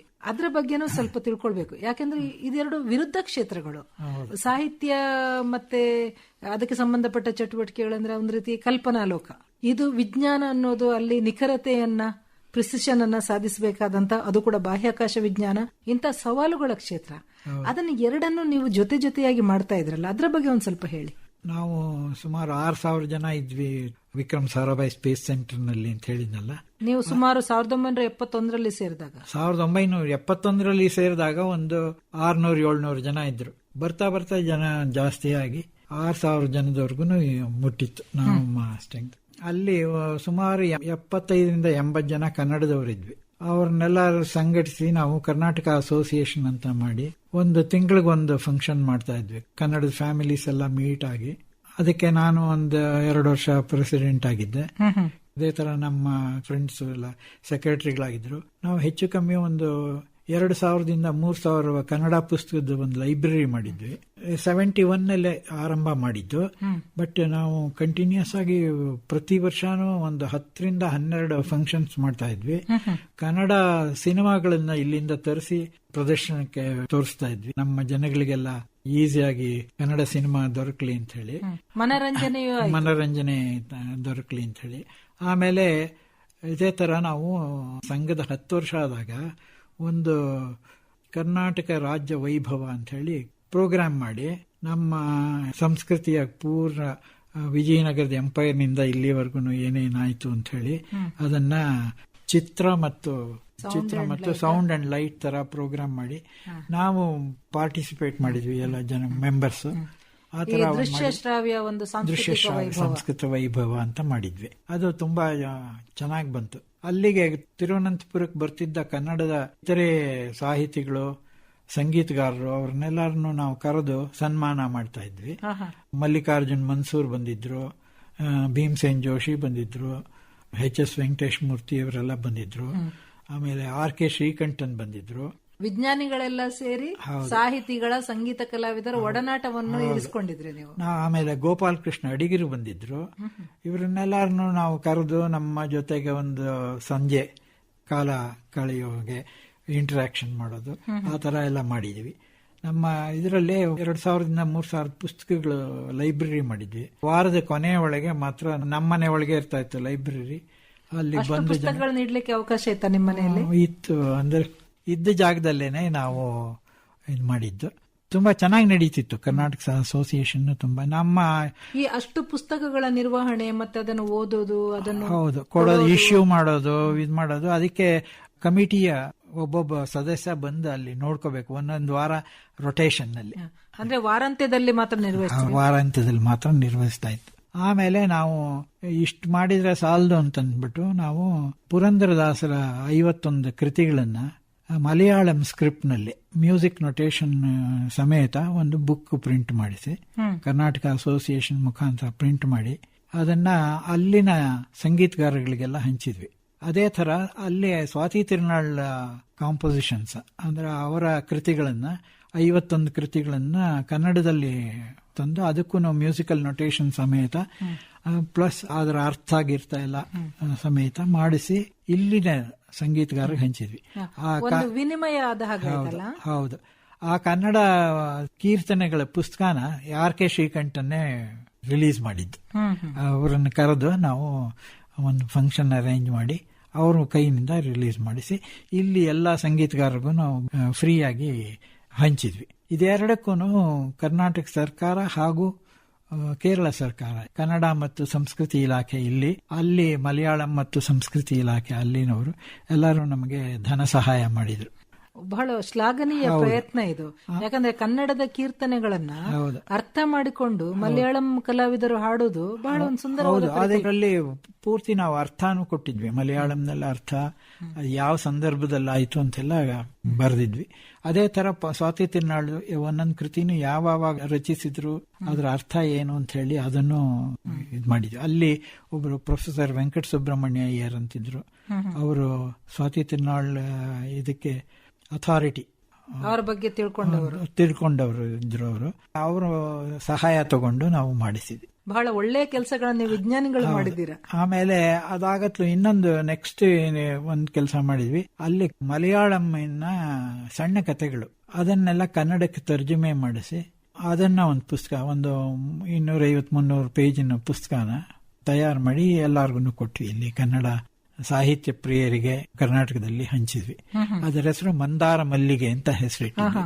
ಆಮೇಲೆ ಅದೇ ತರ ನಮ್ಮ ಕನ್ನಡದ ಜಾನಪದ ನೃತ್ಯಗಳು ಪ್ಲಸ್ ನಮ್ಮ ಇದು ಭರತನಾಟ್ಯಮ್ಮು, ಅವರ ಮೋಹಿನಿಯಾಟ್ಟಂ, ಅದನ್ನೆಲ್ಲ ಸೇರಿಸಿ ಒಂದು ಚಿತ್ರಗಳ ಸಮೇತ ಒಂದು ಬುಕ್ ತಂದ್ವಿ. Dance forms of Kerala and Karnataka ಅಂತ ಹೇಳಿ ಅದನ್ನು ಪಬ್ಲಿಷ್ ಮಾಡಿಸಿದ್ವಿ. ಅದೇ ತರ ಇನ್ನೊಂದು ಕೆಲಸ ಮಾಡಿದ್ದು ಅಂತಂದ್ರೆ, ಕೇರಳದವ್ರನ್ನೆಲ್ಲರನ್ನು ಕರೆಸಿ ಒಂದ್ಸಲಿ ಸಾಂಸ್ಕೃತಿಕ ನಾಟಕಗಳನ್ನ ಮಾಡ್ತಾ ಇದ್ವಿ. ಪ್ರತಿ ವರ್ಷನೂ ಅಟ್ಲೀಸ್ಟ್ 2-3 ನಾಟಕಗಳು ಮಾಡ್ತಾ ಇದ್ವಿ. ಆವಾಗ ಕೇರಳದವ್ರನ್ನೆಲ್ಲರನ್ನು ಕರೆದು ನೀವು ನೋಡಿ ನಮ್ಮ ನಾಟಕನ ಅಂತ ಹೇಳಿ ನಾವು ಇದು ಮಾಡ್ತಿದ್ವಿ. ಇಲ್ಲಿಯ ಕಲಾವಿದರನ್ನ ಅಲ್ಲಿ ಕರ್ಕೊಂಡೋಗಿ ನಾಟಕ ಮಾಡಿಸ್ತಿದ್ರಾ? ಇಲ್ಲ, ನಾವೇ ಸಾರಾವಾಯಿ ಸೆಂಟರ್ ನಲ್ಲಿ ವರ್ಕ್ ಮಾಡ್ತಿದ್ದವರೇನೆ ನಾಟಕ ಮಾಡ್ತಾ ಇದ್ವಿ. ನೀವೆಲ್ಲ ಅಭಿನಯ ಮಾಡ್ತಾ ಇದ್ರಿ? ನಾನ್ ಮಾಡ್ಲಿಲ್ಲ, ನಮ್ಮ ಇವಾಗ ಡಾಕ್ಟರ್ ಸುರೇಶ್ ಅವರೆಲ್ಲರೂ ಅಭಿನಯ ಮಾಡ್ತಾ ಇದ್ರು. ಸತ್ಯ, CR ಸತ್ಯ ಅಂತ ಹೇಳಿ ಇವಾಗ ತುಂಬಾ ಫೇಮಸ್ ಪಿಕ್ಚರ್ ಇದೆ ನೋಡಿ, ಅದು ರಾಕೆಟ್ ಸೈಕಲ್ ಮೇಲೆ ತಗೊಂಡು ಹೋಗ್ತಿದ್ರು ಅಂತ. ಸತ್ಯ ಅಂತ ಹೇಳಿ ಅವರು ನಮ್ಮ AR ಕೃಷ್ಣಶಾಸ್ತ್ರಿಗಳ ಮೊಮ್ಮಗ ಅವರು ಅಲ್ಲೇ ವರ್ಕ್ ಮಾಡ್ತಿದ್ರು. ಅವರು ಕಲಾಂ ಕೈ ಕೆಳಗೆ ಡೈರೆಕ್ಟ್ ಆಗಿ ವರ್ಕ್ ಮಾಡ್ತಿದ್ರು. ಹಾಗೆ ಈ ರೀತಿಯ ವೈಜ್ಞಾನಿಕ ಆವಿಷ್ಕಾರಗಳು, ಸಂಶೋಧನೆಗಳು, ಮತ್ತೆ ಅಲ್ಲಿ ಒಂಥರ ಅತ್ಯಂತ ಗಮನ ಕೊಟ್ಟು ಕೆಲಸ ಮಾಡಬೇಕಾದ ಸಮಯದಲ್ಲಿ ಅದನ್ನು ಮಾಡ್ತಾ ಜೊತೆಗೆ ಸಾಹಿತ್ಯ, ಸಂಸ್ಕೃತಿ, ಸಂಗೀತ, ನೃತ್ಯ ಇದರ ಒಲವನ್ನು ಕೂಡ ಉಳಿಸ್ಕೊಂಡು ಅದಕ್ಕಾಗಿ ಕೆಲಸ ಮಾಡಿದಿರಿ. ಬರೇ ನೀವು ಅಷ್ಟೇ ಮಾಡಿದ್ದಲ್ಲ, ನೀವು 2 ರಾಜ್ಯಗಳ ನಡುವೆ ಒಂದು ಹೊಂದಾಣಿಕೆಯನ್ನು ತರಲಿಕ್ಕೆ, ಸಮನ್ವಯ ಸಾಧಿಸಲಿಕ್ಕೆ, ಅವರ ಕ್ಷೇತ್ರದ ಪರಿಚಯ ಕನ್ನಡಿಗರಿಗೆ, ಕನ್ನಡಿಗರ ಪರಿಚಯ ಮಲಯಾಳಂ ಕಲಾವಿದರಿಗೆಲ್ಲ ಮಾಡಿಕೊಡ್ಲಿಕ್ಕೆ ಬಹಳ ಒಂದು ಒಳ್ಳೆ ವೇದಿಕೆಯನ್ನು ಕೂಡ ನೀವು ಒದಗಿಸಿಕೊಟ್ಟಿದ್ರಿ. ಇನ್ನೊಂದು ಕೆಲಸ ಮಾಡಿದ್ವಿ, ಒಂದು ಆಹಾರ ಮೇಳ ಅಂತ ಮಾಡಿದ್ವಿ. ಕರ್ನಾಟಕದ ಆಹಾರ ಮೇಳ ಅಂತ ಮಾಡಿ ಒಬ್ಬೊಬ್ಬರ ಮನೆಯಿಂದಲೂ ಒಂದೊಂದು ತಿಂಡಿ ತಂದು ಅದನ್ನ ನಾವು ಆ ಮೇಳದಲ್ಲಿ ಬಾಕಿ ಕೇರಳದ ಜನಗಳಿಗೆ, ಮಲಯಾಳಿ ಜನಗಳಿಗೆ ಇಂಟ್ರೊಡ್ಯೂಸ್ ಮಾಡಿದ್ವಿ. ಆವಾಗ ನಾವು ನಮ್ಮನೆಯಿಂದ ಹೋಳಿಗೆ ಮಾಡಿದ್ವಿ. ಆ ಹೋಳಿಗೆಯನ್ನ ತಗೊಳಕ್ಕೆ ಒಬ್ಬ ಹೆಂಗಸು, ಮಲಯಾಳಿ ಹೆಂಗಸು ಬಂದ್ರು. ಅವ್ರು ಹೇಳಿದ್ರು, ಅದು ನಾನು ಕನ್ನಡದಲ್ಲಿ ಬೋರ್ಡ್ ಬರೆದಿಟ್ಟಿದ್ದೆ. ಅದನ್ನ ನೋಡಿ ಅವ್ರಿಗೆ ತುಂಬಾ ಸಂತೋಷ ಆಗಿ ಬಂದು ಕೇಳಿದ್ರು, ನಾನು ತಿನ್ಬೇಕು ಇದನ್ನ ಇಮ್ಮಿಡಿಯೇಟ್ ಆಗಿ ಅಂತ ಹೇಳಿ ತಗೊಂಡು ತಿಂದ್ರು. ಅವರು ಇಲ್ಲಿ ಕರ್ನಾಟಕದ ಹೈಕೋರ್ಟ್ ಜಡ್ಜ್ ಆಗಿದ್ರಂತ ಅವ್ರ ತಂದೆ. ಅವರು ಮಗಳು ಇವಾಗ ಅವರು ಕರಾಚಿ ಒಳಗಿದ್ದಾರೆ. ಮರಿಕರ್ ಮೋಟರ್ಸ್ ಅಂತಿದೆ ಟ್ರಿವಾಂಡ್ರಮ್ನಲ್ಲಿ. ಅವರ ಸೊಸೆ ಅವ್ರು ಬಂದು ನಮ್ಮ ಇದ್ದಿದ್ದನ್ನೆಲ್ಲ ತಗೊಂಡೋದ್ರು. ಸೊ ಕರ್ನಾಟಕದಲ್ಲಿ ಶಿ ವಾಸ್ ವೆರಿ, ಅವರು ಕರಾಚಿ ಒಳಗಿರೋದು, ನಂಗೆ ಇದು ಆಹಾರ ಸಿಗೋದೇ ಇಲ್ಲ, ನೀವು ಮಾಡಿಟ್ಟಿರೋದು, ನಂಗೆ ಕನ್ನಡ ಅಕ್ಷರ ನೋಡಿ ತುಂಬಾ ಸಂತೋಷ ಆಯ್ತು ನನಗೆ ಅಂತ ಹೇಳಿ ಎಲ್ಲಾನು ತಗೊಂಡೋದ್ರು. ಅದೊಂದು ಅನುಭವ. ಖಂಡಿತ never expected such a thing to happen. ಆ ತರ ಆ ತರ ಬೇಕಾದಷ್ಟು ಕೆಲಸಗಳು ಮಾಡಿದೀವಿ ನಾವು ಕರ್ನಾಟಕದ ಅಸೋಸಿಯೇಷನ್ ಮುಖಾಂತರ. ಕರ್ನಾಟಕದ ಕಂಪನ್ನ ಪಕ್ಕದ ರಾಜ್ಯದಲ್ಲಿ ಬಹಳ ಚೆನ್ನಾಗಿ ನೀವು ಹಬ್ಬಿಸಿದ್ದೀರಿ. ಎಷ್ಟು ವರ್ಷಗಳು ನೀವು ಇಸ್ರೋದಲ್ಲಿ ಕೆಲಸ ಮಾಡಿದ್ರಿ? ನಾನು 28 ವರ್ಷ. ಆಮೇಲೆ ಅಲ್ಲಿಯ ನಿವೃತ್ತಿಯ ನಂತರ ಮತ್ತೆ ಏನ್ ಮಾಡ್ತಾ ಇದ್ದೀರಿ? ನಾನು ಅಲ್ಲೇನೆ ಒಂದು ಕೇರಳದ ಸರ್ಕಾರದವರು ಒಂದು ಫ್ಯಾಕ್ಟರಿ ತರ ಮಾಡಬೇಕು, ರಾಕೆಟ್ ಇಲ್ಲಿ ಎಲ್ಲ ಡೆವಲಪ್ ಮಾಡ್ತಿದ್ರು, ನಾವು ಬೇರೆ ಕಡೆ ಹೋಗಿ ಬೇರೆ ಸ್ಟೇಟ್ಗೆ ಹೋಗಿ ಫ್ಯಾಬ್ರಿಕೇಶನ್ ಮಾಡಿಸ್ತಾ ಇದ್ದೀವಿ, ಅದಕ್ಕೆ ನಾವೇ ಇಲ್ಲಿ ಮಾಡಬೇಕು ಅಂತ ಹೇಳಿ ಒಂದು ಆಶಯ ವ್ಯಕ್ತಪಡಿಸಿದ್ರು. ಅದಕ್ಕೋಸ್ಕರ ನಾವು ಆಯ್ತು ಅಂದ್ಬಿಟ್ಟು ಒಂದು ಹಳೆ PWD ವರ್ಕ್ಶಾಪ್ ಇತ್ತು, ಅದನ್ನ ನಾವು ತಗೊಂಡು ಅದನ್ನೆಲ್ಲ ರಿಪೇರಿ ಮಾಡಿಸ್ಬಿಟ್ಟು ಒಂದು ದೊಡ್ಡ ಫ್ಯಾಕ್ಟರಿ ಕಟ್ಟಿದ್ವಿ. 42 ಕೋಟಿ ರೂಪಾಯಿ ಖರ್ಚಿನಲ್ಲಿ ಹೆಚ್ಚು ಕಮ್ಮಿ ಈ PSLV ಸಿಸ್ಟಮ್ಸ್ ಬೇರೆ ಬೇರೆ ಸಿಸ್ಟಮ್ಸ್ ಮ್ಯಾನುಫ್ಯಾಕ್ಚರ್ ಮಾಡಕ್ಕೆ, ಅಂದ್ರೆ ತುಂಬಾ ಅಕ್ಯುರಸಿ ನಲ್ಲಿ ಮಾಡೋದಂತ 5 ಮೈಕ್ರಾನ್ ಅಕ್ಯುರಸಿ ಒಳಗೆ ಮಾಡೋ ಮಿಷಿನ್ಸ್ ಎಲ್ಲ ಇಟ್ಟಿದ್ವಿ. ಎಲೆಕ್ಟ್ರಾನ್ ಬೀಮ್ ವೆಲ್ಡಿಂಗ್ ಮಿಷಿನ್ ಅಂತ, ಅದು ತುಂಬಾ ಸ್ಪೆಷಲ್ ಇದು, ಅಂತ ಮಿಷಿನ್ ಎಲ್ಲ ಇನ್ಸ್ಟಾಲ್ ಮಾಡಿ ಅದು ಪೂರ್ತಿ ಇವಾಗ ಅದನ್ನ ಬ್ರಹ್ಮೋಸ್ ಇವ್ರು ತಗೊಂಡ್ಬಿಟ್ಟಿದ್ದಾರೆ. ಕ್ಷಿಪಣಿನವರು ಅಲ್ಲಿ ಮಾಡ್ತಾರೆ ಈಗ ಆ ನಮ್ಮ ಕಾರ್ಯಕ್ರಮ ನಿಂತೋಗಿ ಇವಾಗ ಬ್ರಹ್ಮೋಸ್ ಇಂದ ಪೂರ್ತಿ ಮಾಡ್ತಿದ್ದಾರೆ. ಅಂದ್ರೆ ಅಲ್ಲೂ ಕೂಡ ನೀವು ಕೆಲಸ ಮಾಡಿದ್ದೀರಿ? ಹೌದು, ನಾನು 2 ವರ್ಷ ಮಾಡಿದ್ದೆ ಡೈರೆಕ್ಟರ್ ಇಂಜಿನಿಯರಿಂಗ್ ಆಗಿ, quality control and engineering designs ಮಾಡ್ತಾರೆ. ಹಾಗೆ ನಿಮ್ಮ ವೃತ್ತಿ ಜೀವನ ಕರ್ನಾಟಕದ ಹೊರಗೆ ಆಗಿದೆ. ಹೌದು, ಮೊದಲೆಲ್ಲ ಪಶ್ಚಿಮ ಬಂಗಾಳದಲ್ಲಿ, ಆನಂತರ ಕೇರಳದಲ್ಲಿ, ಆಮೇಲೆ ನೀವು ಬೆಂಗಳೂರಿನಲ್ಲಿ ಈಗ ವಾಸವಾಗಿದ್ದೀರಿ. 1996ನೇ ಇಸ್ವಿ ಒಳಗೆ ಬೆಂಗಳೂರಿಗೆ ವಾಪಸ್ ಬಂದ ಮೇಲೆ ಇಲ್ಲಿ ಕೇಂದ್ರ ಸರ್ಕಾರದ್ದು ಒಂದು ಪ್ರಾಜೆಕ್ಟ್ ನಡೀತಾ ಇತ್ತು 2020 ಅಂತ. ಕಲಾಂ ಅವರು ಹೆಡ್ ಆಗಿದ್ರು. 2020ನೇ ಇಸ್ವಿ ಒಳಗೆ ಹೇಗಿರಬೇಕು ಇಂಡಿಯಾ ದೇಶ ಅಂತ ಹೇಳಿ ಅದು ಒಂದು ಕಮಿಟಿ ಮಾಡಿ ಬೇರೆ ಬೇರೆ ಜಾಗಗಳಿಗೆ ಬೇರೆ ಬೇರೆ ಕೆಲಸಗಳನ್ನ ಕೊಟ್ಟಿದ್ರು. ಇಲ್ಲಿ ಒಂದು ಕೆಲಸ ನಮ್ಮ ಇಂಟರ್ನೆಟ್ ತರ ಒಂದು ಮಾಡಬೇಕು ಅಂತ ಹೇಳಿ ಹೇಳಿದ್ರು. ನಾನು ಇದು CMC ಕಂಪ್ಯೂಟರ್ ಮೇಂಟೆನೆನ್ಸ್ ಕಾರ್ಪೊರೇಷನ್ ಅಂತ, ಅದು ಈ ವಿಶ್ವೇಶ್ವರಯ್ಯ ಇಂಡಸ್ಟ್ರಿಯಲ್ ಮ್ಯೂಸಿಯಂ ಎದುರಿಗಿದೆ, ಅಲ್ಲಿ ತಗೊಂಡಿದ್ರು ಆ ಪ್ರಾಜೆಕ್ಟ್. ಅದಕ್ಕೆ ನಾನು ಹೆಲ್ಪ್ ಮಾಡಿದೆ ಯಾವ ತರ ಮಾಡಬೇಕು ಅಂತ ಹೇಳಿ. ಆಮೇಲೆ ಇಲ್ಲಿ ಪೀಣ್ಯದಲ್ಲಿ ಒಂದು ನ್ಯೂಕ್ಲಿಯರ್ ಫ್ಯೂಯಲ್ ಕಾಂಪ್ಲೆಕ್ಸ್ ಇಂದ ಒಂದು ಆರ್ಡರ್ ಕೊಟ್ಟಿದ್ರು ಒಂದು ಸಂಸ್ಥೆಗೆ. ಅವರು ಈ ಹೈಬ್ರಿಡ್ ರಿಯಾಕ್ಟರ್ಗೆ ಅದರ ಸುತ್ತ ಅದರ ಶಾಖ, ನ್ಯೂಕ್ಲಿಯರ್ ಎನರ್ಜಿ ಶಾಖನ ಅಬ್ಸಾರ್ವ್ ಮಾಡ್ಕೊಳ್ಳಕ್ಕೆ ಮೋಲ್ಟನ್ ಮೆಟಲ್ಸ್ ಅಂದ್ರೆ ಕರಗಿರತಕ್ಕಂತಹ ಲೋಹಗಳನ್ನ ಅದ್ರ ಸುತ್ತಲೂ ಸರ್ಕ್ಯುಲೇಟ್ ಮಾಡಬೇಕು. ಅದಕ್ಕೋಸ್ಕರ ಒಂದು ಪಂಪ್ ಬೇಕಾಯ್ತು. ಆ ಪಂಪ್ ಅನ್ನ ನಾನು ಡಿಸೈನ್ ಮಾಡಿಕೊಟ್ಟೆ ಇದಕ್ಕೆ ಫಸ್ಟ್ ಟೈಮ್ ನಿವೃತ್ತಿಯ ನಂತರ. ಅದು ಸಕ್ಸಸ್ಫುಲ್ ಆಯ್ತು. ಆಮೇಲೆ ಅದೇ ಕಾರಣಾಂತರಗಳಿಂದ ಅದು ಮುಂದೆ ಹೋಯ್ತೋ ಇಲ್ವೋ ನನಗೆ ಗೊತ್ತಾಗ್ಲಿಲ್ಲ. ನನಗೆ ಅಂತೂ ಅದು ಮಾಡಿ ಕೊಟ್ಟಿದ್ದಾಯ್ತು. ಫಸ್ಟ್ ಟೈಮೇ ಅದು ಸಕ್ಸಸ್ಫುಲ್ ಆಯ್ತು. ಈಗ ಏನ್ ಮಾಡ್ತಾ ಇದ್ರಿ? ಇವಾಗ ನಾನು ನನ್ನ ಹವ್ಯಾಸಗಳು ಇದೆ. ನಾನು ಸ್ಟ್ಯಾಂಪ್, ಫಿಲಾಟಲಿ ಅಂಡ್ ಆಮೇಲೆ ಕಾಯಿನ್ ಅಂಡ್ ನೋಟ್ಸ್ ಕಲೆಕ್ಷನ್ ಮಾಡ್ತೀನಿ, ನ್ಯೂಮೆಸ್ಮ್ಯಾಟಿಕ್ಸ್. ಸೊ ಅದರದ್ದು 1948ನೇ ಇಸ್ವಿಯಿಂದ ನನ್ನ ಹತ್ರ ಇದುವರೆಗೂ ಆಗಿರೋ ಎಲ್ಲ ಸ್ಟ್ಯಾಂಪ್ಗಳು, ಅದರ ಫಸ್ಟ್ ಡೇ ಕವರ್ಸ್, ಅದನ್ನೆಲ್ಲ ಒಂದು ಕಡೆ ಕೂಡಿಟ್ಬಿಟ್ಟಿದ್ದೆ. ಕೆಲಸದಲ್ಲಿದ್ದಾಗ ಅದನ್ನ ನೋಡಕ್ ಆಗ್ತಾ ಇರ್ಲಿಲ್ಲ. ಈಗ ನಿವೃತ್ತಿ ಆದ್ಮೇಲೆ ಈಗ ಅದನ್ನೆಲ್ಲ ಆರ್ಗನೈಸ್ ಮಾಡಿ ವ್ಯವಸ್ಥಿತ ಮಾಡಿ ಅದನ್ನೆಲ್ಲ ಪ್ರತಿಯೊಂದು ವರ್ಷದ ಪ್ರಕಾರ ಕ್ರಾನಲಾಜಿಕಲ್ ಆಗಿಟ್ಟು ಮಾಡಿದ್ದೀನಿ. ಪ್ರದರ್ಶನಕ್ಕೆ ಏನಾದ್ರು ಹಾಕಿದೀರಾ? ಇಲ್ಲ, ಪ್ರದರ್ಶನ ಮಾಡಕ್ ಹೋಗಿಲ್ಲ. ಯಾಕಂದ್ರೆ ಅದಕ್ಕೆ ಬೇರೆ ಎಂತೂಸಿಯಾಸಮ್ ಬೇಕು. ನನಗೆ ಅಷ್ಟು ಈಗ ಸದ್ಯಕ್ಕೆ ಸಾಧ್ಯವಾಗ್ತಾ ಇಲ್ಲ ಆ ತರ ಮಾಡಕ್. ನಿಮ್ಮ ಸಂಗ್ರಹವನ್ನ ನೋಡ್ಲಿಕ್ಕೆ ಯಾರಿಗಾದ್ರೂ ಅಪೇಕ್ಷೆ ಇದ್ರೆ? ಎಸ್, ಬರ್ಬೋದು. ನಮ್ಮ ಮನೇಲೇ ಇದೆ. ಯಾರು ಬಂದ್ರು ನಾನು ಸಂತೋಷವಾಗಿ ತೋರಿಸ್ತೀನಿ. ಯಾಕಂದ್ರೆ ಯಾರಾದ್ರೂ ನೋಡಿ ಸಂತೋಷ ಪಟ್ರೆ ಒಂಥರ ನಮಗೂ ಖುಷಿ. 1948ರಿಂದ ಅಂಚೆ ಚೀಟಿಗಳ ಸಂಗ್ರಹ ಅಂದ್ರೆ ಅದು ಬಹಳ ದೊಡ್ಡ ಸಂಗ್ರಹವೇ. ಹೌದು. ಮತ್ತೆ ಅದಲ್ಲದೆ ನಾಣ್ಯಗಳನ್ನು, ನೋಟುಗಳನ್ನು ಕೂಡ ಸಂಗ್ರಹ ಮಾಡಿದ್ದೀರಾ. ಅದನ್ನೆಲ್ಲ ಒಂದೊಂದಾಗಿ ಕ್ರಮಬದ್ಧವಾಗಿ ಜೋಡಿಸುವಾಗ ವರ್ಗೀಕರಣ ಏನಾದ್ರೂ ಮಾಡಿದ್ರಾ ನೀವು? ಪ್ರತಿ ವರ್ಷದ ಪ್ರಕಾರ ತಾರೀಖುಗಳು, ಅದು ಯಾವ ತಾರೀಕು ರಿಲೀಸ್ ಆಯ್ತಾ ಆ ತಾರೀಕಿನ ಪ್ರಕಾರ ನಾನು ಇಟ್ಟಿದ್ದೀನಿ. ಅಂದ್ರೆ ಒಂದು ಫಸ್ಟ್ ಡೇ ಕವರ್ ಅಂತ ಬರುತ್ತೆ, ಆ ಕವರ್ ಅನ್ನು ಇಟ್ಟಿದ್ದೀನಿ. ಹೌದು, first day cover, stamp, information sheet ಅಂತ ಒಂದು ಬರುತ್ತೆ, ಅದನ್ನು ಇಟ್ಟಿದ್ದೀನಿ. ಆಮೇಲೆ ಇತ್ತೀಚಿನ ದಿನಗಳಲ್ಲಿ ಮಿನಿಯೇಚರ್ ಶೀಟ್ ಅಂತ ಮಾಡ್ತಾರೆ, ಅದು ಎಲ್ಲ ಇದೆ.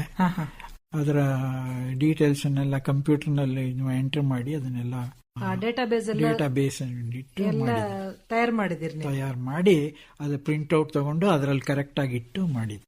ಅಂದ್ರೆ ಯಾರಾದ್ರೂ ಒಬ್ರು ನೋಡಿದ್ರೆ ಒಂದು ಸ್ಟ್ಯಾಂಪ್ ನೋಡಿದ್ರೆ ಅದರ ಸಂಪೂರ್ಣ ಮಾಹಿತಿ ಅಲ್ಲಿ ಸಿಗುತ್ತೆ. ಯಾರಾದ್ರೂ ಅಧ್ಯಯನ ಮಾಡುವವರಿಗೆ ಏನಾದ್ರೂ ಮಾಹಿತಿ ಬೇಕಾದ್ರೆ ನಿಮ್ಮ ಹತ್ರ ಸಿಗುತ್ತೆ.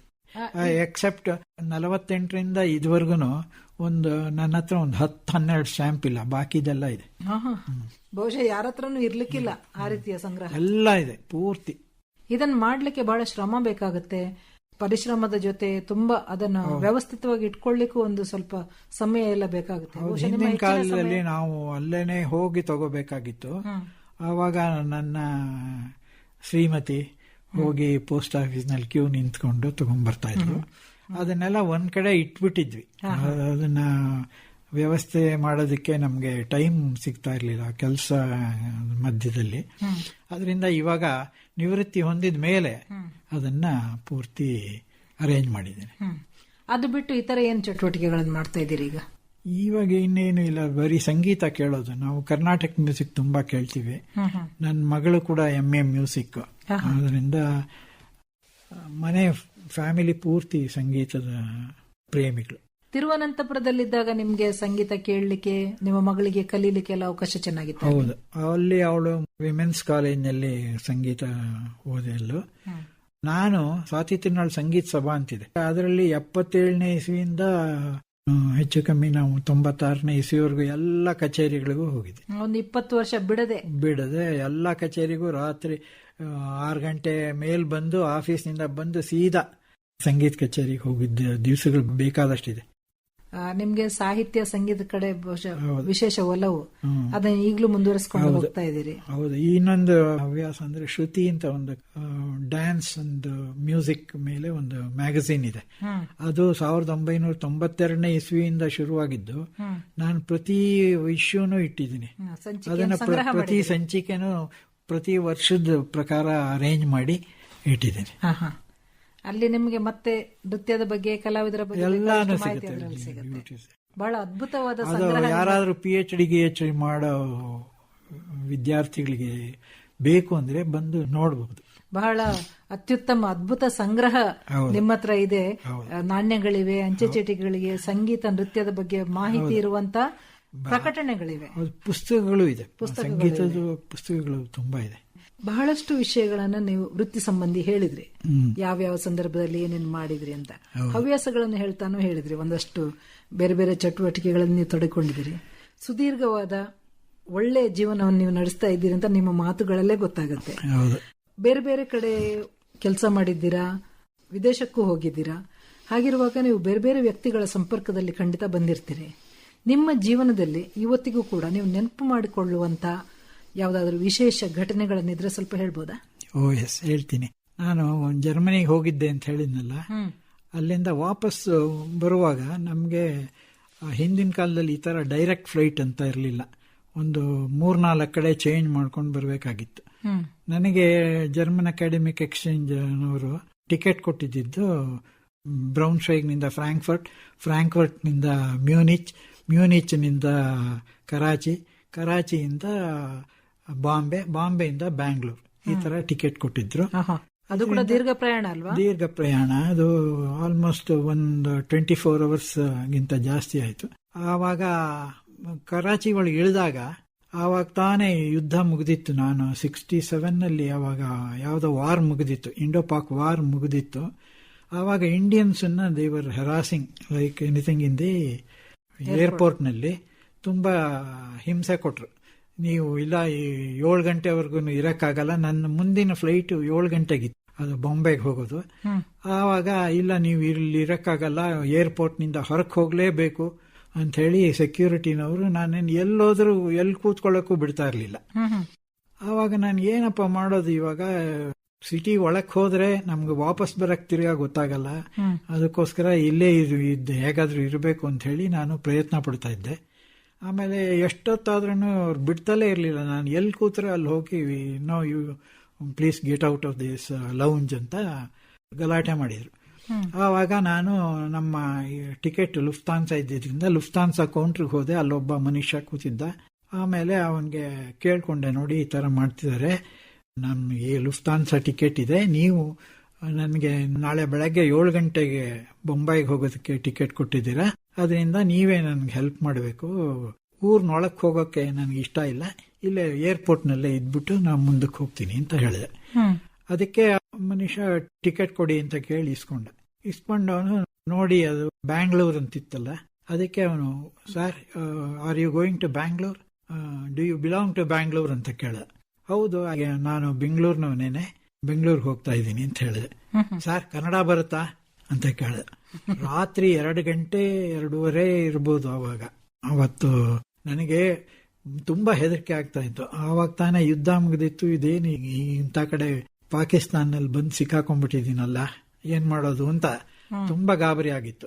ಆವಾಗ ಆ ಮನುಷ್ಯ, ಇಲ್ಲ ಸರ್ ನೀವೇನು ಹೆದರ್ಕೋಬೇಡಿ ಅಂತ ಹೇಳಿ ಅವ್ನು ಮಾಡ್ತಿದ್ದ ಕೆಲಸನೆಲ್ಲ ಕ್ಲೋಸ್ ಮಾಡಿಬಿಟ್ಟು ನನ್ನ ಪಕ್ಕದಲ್ಲೇ ಬಂದು ಕೂತ್ಕೊಂಡು, ಕೊನೆಗೆ ನಾನು ಬೆಳಗ್ಗೆ ಏರ್ಪೋರ್ಟ್ನಲ್ಲೇ ಮಾತಾಡ್ತಾ ಕೂತಿದ್ದು. ನೆಕ್ಸ್ಟ್ ಬೊಂಬೈಗೆ ಹೋಗೋ ವಿಮಾನ ಹತ್ತಿಸ್ಬಿಟ್ಟು ಆಮೇಲೆ ಮನುಷ್ಯ ವಾಪಸ್ ಹೋದ. ಕೂತಿದ್ದಷ್ಟೊತ್ತು ಮಾತಾಡ್ತಾ ಇದ್ವಿ. ಅವಾಗ ಕೇಳಿದೆ ನಾನು, ನಿಮ್ಮ ಕನ್ನಡ ಬರುತ್ತಲ್ಲ, ಎಲ್ಲಿಂದ ನೀವು, ಯಾವ ಊರಿನವರು ಅಂತ ಕೇಳಿದೆ.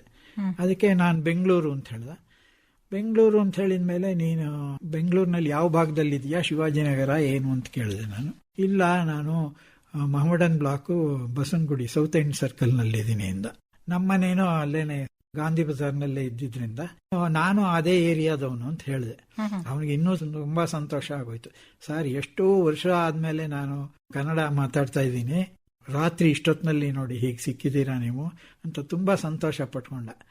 ಆಮೇಲೆ, ನೀನು ಅಲ್ಲೇ ಇದೆಯಲ್ಲಪ್ಪ, ಮಾಡರ್ನ್ ಬ್ಲಾಕ್ ಅಂದ್ರೆ ಯಾವ ಸ್ಕೂಲ್ನಲ್ಲಿ ಓದಿದ್ದು ನೀನು ಅಂತ ಕೇಳಿದ್ರೆ, ಆ ಮನುಷ್ಯನು ಬಸವನಗುಡಿ ಬಾಯ್ಸ್ ಮಿಡ್ಲ್ ಸ್ಕೂಲ್ನಲ್ಲೇ ಓದಿದ್ದು ಅಂತ ಹೇಳಿದ. ಆಮೇಲೆ ನಾವು ಅಲ್ಲಿ ನಮ್ಮ ಉಪಾಧ್ಯಾಯರುಗಳು ಯಾರ್ಯಾರಿದ್ರು ಅವ್ರ ಹೆಸರುಗಳನ್ನೆಲ್ಲ ಹೇಳಿ, ಇವ್ರು ಗೊತ್ತಾ ಅವ್ರು ಗೊತ್ತಾ ಅಂತ ಹೇಳಿ ಮಾತಾಡ್ತಾ 2-3 ಗಂಟೆ ಕಾಲ ಕಳೆದ್ವಿ. ಅದೊಂದು ವಿಶೇಷವಾದ ಅನುಭವ, ನಂಗೆ ಮರೆಯಕ್ಕೆ ಆಗಲ್ಲ ಅದು.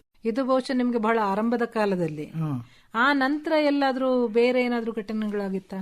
ಅದು ನಾನು PSLV ಒಳಗೆ ವರ್ಕ್ ಮಾಡ್ತಾ ಇದ್ದಾಗ ಜಮ್ಶೆಡ್ಪುರ್ನಲ್ಲಿ ನನ್ನನ್ನ ಒಂದು ಉಪನ್ಯಾಸಕ್ಕೋಸ್ಕರ ಕರೆದಿದ್ರು. ನೀವು PSLV ವಿಷಯ ನಮ್ಗೆ ಹೇಳಿ, ನಮ್ಮ ಇಂಜಿನಿಯರ್ಸ್ ಕೇಳಬೇಕು ಅಂತ ಹೇಳಿ ಟಿಸ್ಕೋದಲ್ಲಿ ಕರೆದಿದ್ರು. ಆಮೇಲೆ ನಾನು ಅಲ್ಲಿಗೆ ಹೋಗಿ ಲೆಕ್ಚರ್ ಎಲ್ಲ ಕೊಡಕ್ಕೆ ಅಂತ ಹೋಗಿ, ಅಲ್ಲಿಂದ ತಿರ್ಗಾ ನಾನು ದುರ್ಗಾಪುರಕ್ಕೆ ಹೋಗೋಣ ಅಂತ ಅನ್ಕೊಂಡು ಯೋಚನೆ ಮಾಡ್ತಾ ಇದ್ದೆ. ನೀವು ಹಿಂದೆ ಕೆಲಸ ಮಾಡಿದ ಊರು. ಆಮೇಲೆ ಆ ಟ್ರೈನು 4:15 ಹೊತ್ತಿಗೆ ಇತ್ತು. ಹೌರಾದಲ್ಲಿ ವೆಯ್ಟ್ ಮಾಡ್ತಾ ಇದ್ದೆ. ಆವಾಗ ನೋಡಿದ್ರೆ ನಾನು ಹೋಗಿ ಫಸ್ಟ್ ಕ್ಲಾಸ್ ಟಿಕೆಟ್ ತಗೊಂಡು ಕೂತ್ಕೊಂಡೆ. ಆವತ್ತು ಜ್ಯೋತಿ ಬಾಸು ಅವ್ರದ್ದು ಏನೋ CPM ಮೀಟಿಂಗ್ ಇತ್ತು ಅಂತ ಕಾಣುತ್ತೆ ಕಲ್ಕತ್ತಾದಲ್ಲಿ. ಯಾರು ಟಿಕೆಟ್ ತಗೋತಾ ಇರಲಿಲ್ಲ. ನಾನು ಟಿಕೆಟ್ ತಗೊಂಡ್ನಲ್ಲ, ಅದಕ್ಕೆ ಆ ಟಿಕೆಟ್ ಕೌಂಟರ್ನಲ್ಲಿದ್ದ ವ್ಯಕ್ತಿ ನನ್ನ ಮಕಾನ ಮೇಲಿನಿಂದ ಕೆಳಕ್ಕೆ ನೋಡಿ, ಇದೇನು ಫಸ್ಟ್ ಕ್ಲಾಸ್ ಟಿಕೆಟ್ ಬೇರೆ ಕೊಂಡ್ಕೋತಾ ಇದ್ದಾರೆ ಅಂತಂದ್ಬಿಟ್ಟು ಆಶ್ಚರ್ಯ ಪಡ್ತಾ ಇದ್ದ. ಆಯ್ತು ಅಂದ್ಬಿಟ್ಟು ನಾನು ಹೋಗಿ ಟಿಕೆಟ್ ತಗೊಂಡೋಗಿ ಕೂತ್ಕೊಂಡೆ. ಯಾರು ಇರಲಿಲ್ಲ. 6 ಜನ ಕೂತ್ಕೊಳ್ಳೋ ಕಂಪಾರ್ಟ್ಮೆಂಟ್ನಲ್ಲಿ ನಾನೊಬ್ನೇ ಕೂತಿದ್ದೆ. ಆಮೇಲೆ ಒಂದು 4:15 ಆದ್ಮೇಲೆ ಒಂದು ಜನ ಬಂದ್ರು. ನನಗೆ ಗೊತ್ತೇ ಆಗ್ಲಿಲ್ಲ. ಒಂದು 106 ಜನ ತುಂಬ್ಕೊಂಡ್ಬಿಟ್ಟು ಆ ಕಂಪಾರ್ಟ್ಮೆಂಟ್ನಲ್ಲಿ. ಯಾರ ಹತ್ರಲ್ಲೂ ಟಿಕೆಟ್ ಇಲ್ಲ. ಒಬ್ರು ಮೇಲೆ ಕೆಳಗೆ ಎಲ್ಲ ಕೂತ್ಕೊಂಡ್ಬಿಟ್ಟು ನನಗೆ ಕೈ ಕಾಲು ಅಲ್ಲಾಡಿಸಕ್ ಕೂಡ ಜಾಗ ಇರಲಿಲ್ಲ. ಆವಾಗ ಏನ್ ಮಾಡೋದು, ಇಂಥ ಕಂಪನಿ ಇಷ್ಟು ಚೆನ್ನಾಗಿಲ್ವಲ್ಲ, ಇವರು ಎಲ್ಲಾರು ಮಾರ್ಕ್ಸಿಸ್ಟ್ ವರ್ಕರ್ಸ್, ನಾನು ಏನು ಮಾತಾಡೋ ಹಾಗಿಲ್ವಲ್ಲ ಅಂತ ಸುಮ್ಮನೆ ಕೂತಿದ್ದೆ. ಆಮೇಲೆ ಒಂದ್ ಸ್ವಲ್ಪ ದೂರ ಆಗತ್ಲು ಬರದ್ವಾನ್ ಸ್ಟೇಷನ್ ಬಂದಾಗ ಎಲ್ಲರೂ ಇಳಿದೋದ್ರು. ಕೆಲವರೆಲ್ಲ ಇಳಿದು ಒಂದ್ ಸ್ವಲ್ಪ ಈಚೆ ಆಚೆ ನನಗೆ ತಿರ್ಕೊಳಕ್ಕಾಯ್ತು. ಆ ತಿರ್ಕೊಳಕ್ಕಾದಾಗ ನಾನು ಪಕ್ಕದಲ್ಲಿ ಕೂತಿದ್ದವರು ಒಬ್ಬ ವ್ಯಕ್ತಿ, ನೀವು ಯಾವ ಊರಿನವರು ಅಂತ ಕೇಳಿದೆ. ನಾನು ಕರ್ನಾಟಕದವನು, ಬಟ್ ನಾನು ದುರ್ಗಾಪುರಕ್ಕೆ ಹೋಗ್ತಿದ್ದೀನಿ ಅಂತಂದ. ಅದಕ್ಕೆ ನೀವು ದುರ್ಗಾಪುರ ಬಂದಾಗ ಸ್ವಲ್ಪ ಮುಂಚೆನೆ ಹೇಳಿ ನನಗೆ ಇಳಿಯಕ್ಕೆ ಸಹಾಯ ಮಾಡಿ, ತುಂಬಾ ದಿವಸ ಹಿಂದೆ 30 ವರ್ಷ ಹಿಂದೆ ಇಲ್ಲಿದ್ದೆ ನಾನು ಅಂತ ಹೇಳಿದೆ. ಅದಕ್ಕೆ ಆಯ್ತಪ್ಪ ನಾ ಹೇಳ್ತೀನಿ ಅಂತಂದ. ಆಮೇಲೆ ಕರ್ನಾಟಕದವರು ಅಂತಿರಲ್ಲ, ನೀವು ಎಲ್ಲಿನವರು ಅಂತ ಕೇಳಿದೆ ನಾನು. ಅವರು ಹೇಳಿದ್ರು ಬೆಂಗಳೂರಿನವರು. ನಾನು ಎಲ್ಲಿ ಕೆಲಸ ಮಾಡ್ತೀರಾ ಅಂತ ಕೇಳಿದ್ರೆ ಸೌತ್ ಈಸ್ಟರ್ನ್ ರೈಲ್ವೆ ಒಳಗೆ ಕೆಲಸ ಮಾಡ್ತೀನಿ ಅಂದ್ರು. ಆವಾಗ ನಮ್ಮ ಅಣ್ಣನು ಸೌತ್ ಈಸ್ಟರ್ನ್ ರೈಲ್ವೆನಲ್ಲೇ ವರ್ಕ್ ಮಾಡ್ತಿರೋದು, ಅವ್ರಿಗೆ ಗೊತ್ತಾ ನಮಗೆ ಬೈ ಚಾನ್ಸ್ ಅಂತ ಕೇಳಿದೆ. ಅಯ್ಯೋ ಇಲ್ಲ ಸರ್, ನಾನು ಅವ್ರ PA ಆಗಿದ್ದೆ. ಅವ್ರ ಮನೆಯೊಳಗೆ ನಾನು ಎಷ್ಟೋ ದಿವಸ ಊಟ ಮಾಡಿದ್ದೀನಿ. ನಿಮ್ಮ ಅತ್ತಿಗೆ ಕೈನಲ್ಲಿ ಊಟ ತುಂಬಾ ದಿವಸ ಮಾಡಿದ್ದೀನಿ ಅಂತ ಹೇಳಿ ಅವರು ತುಂಬಾ ಸಂತೋಷ ಪಟ್ಕೊಂಡು, ಬೆಂಗಳೂರಿನಲ್ಲಿ ಎಲ್ಲಿರೋದು ಅಂತ ಕೇಳಿದ್ರೆ ಅವರು ಬಸವನಗುಡಿನವರು, ಸೌತ್ ಎಂಡ್ ಸರ್ಕಲ್ ಹತ್ರ ಇದೀವಿ ನಮ್ಮ ಮನೆ ಅಂತ ಹೇಳಿದ್ರು. ಇದರಿಂದ ಇದೊಂಥರ ಭಗವಂತ ಯಾವ ತರ ಸಿಚುಯೇಷನ್ಸ್ ಕ್ರಿಯೇಟ್ ಮಾಡ್ತಾನೆ ನೋಡಿ, ಪ್ರಪಂಚ ಎಷ್ಟು ಚಿಕ್ಕದು ಅಂತ ಅನಿಸುತ್ತೆ.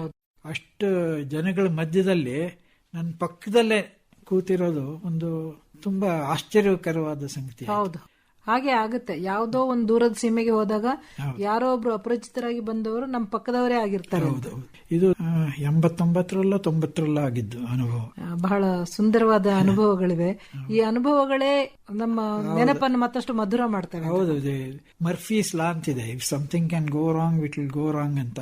ಆ ತರ ಆಶ್ಚರ್ಯಕರ ಅಂತಂದ್ರೆ ತುಂಬಾ ಆಶ್ಚರ್ಯಕರವಾದ ಸಂಗತಿ. ಸದಾಶಿವ ಅವರೇ, ನಿಮ್ಮ ಹತ್ರ ಮಾತಾಡ್ತಾ ಇದ್ರೆ ಇನ್ನಷ್ಟು ಮಾತಾಡಬೇಕು, ನಿಮ್ ಬಗ್ಗೆ ತಿಳ್ಕೊಳ್ಬೇಕು ಅಂತ ಇನ್ನೂ ನನಗೆ ಆಸೆ ಆಗ್ತಾ ಇದೆ. ಆದ್ರೆ ನಮ್ಗೆ ಸಮಯದ ಒಂದು ಮಿತಿ ಇರೋದ್ರಿಂದ ಇವತ್ತಿನ ಮಾತುಕತೆನ ಇಲ್ಲಿ ನಿಲ್ಸೋಣ. ಬಹಳ ವಿಶೇಷವಾದ ಕ್ಷೇತ್ರವನ್ನ ನಮ್ಮ ಶ್ರೋತೃಗಳಿಗೆ ನೀವು ಇವತ್ತು ಪರಿಚಯ ಮಾಡಿಕೊಟ್ಟಿದ್ದೀರಿ. ನನಗೆ ತುಂಬಾ ಆಶ್ಚರ್ಯ ಆಗುತ್ತೆ. ಎರಡು ವೃತ್ತಿಯನ್ನು ಮತ್ತೆ ನಿಮ್ಮ ಪ್ರವೃತ್ತಿಯನ್ನು ಬಹಳ ಚೆನ್ನಾಗಿ ಹೊಂದಾಣಿಕೆ ಮಾಡಿಕೊಂಡು ಒಳ್ಳೆಯ ಜೀವನವನ್ನು ನಡೆಸ್ತಾ ಇದ್ದೀರಿ. ನಿಮ್ಗೆ ಇನ್ನಷ್ಟು ಸುದೀರ್ಘವಾದ ಆಯುಸ್ಸು, ಉತ್ತಮ ಆರೋಗ್ಯ ಮತ್ತೆ ನಿಮ್ಮ ಹವ್ಯಾಸಗಳನ್ನು ಇನ್ನಷ್ಟು ಮುಂದುವರಿಸಿಕೊಳ್ಳುವಂತ ಎಲ್ಲ ಅವಕಾಶಗಳು ಸಿಗ್ಲಿ ಅಂತ ಹಾರೈಸ್ತೇನೆ. ನಮ್ಮ ಎಲ್ಲ ಶ್ರೋತೃಗಳ ಪರವಾಗಿ ನಿಮಗೆ ಮತ್ತೊಮ್ಮೆ ವಂದನೆಗಳು. ನಮಸ್ಕಾರ. ನಮಸ್ಕಾರ.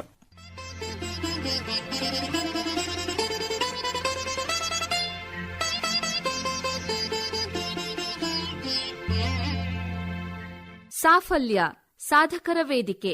ಈ ಕಾರ್ಯಕ್ರಮದಲ್ಲಿ ಬಾಹ್ಯಾಕಾಶ ವಿಜ್ಞಾನಿ, ಸಂಶೋಧಕ ಹಾಗೂ ಸಂಘಟಕರಾದ ಪಿಆರ್ ಸದಾಶಿವ ಅವರೊಂದಿಗೆ ಸಂದರ್ಶನ ಕೇಳಿದಿರಿ. ಇವರನ್ನು ಸಂದರ್ಶಿಸಿದವರು ಕನ್ಸೆಪ್ಟಾ ಫರ್ನಾಂಡಿಸ್. ಈ ಕಾರ್ಯಕ್ರಮ ಆಕಾಶವಾಣಿ ವಿವಿಧ ಭಾರತಿ ಕೇಂದ್ರದ ಕೊಡುಗೆ.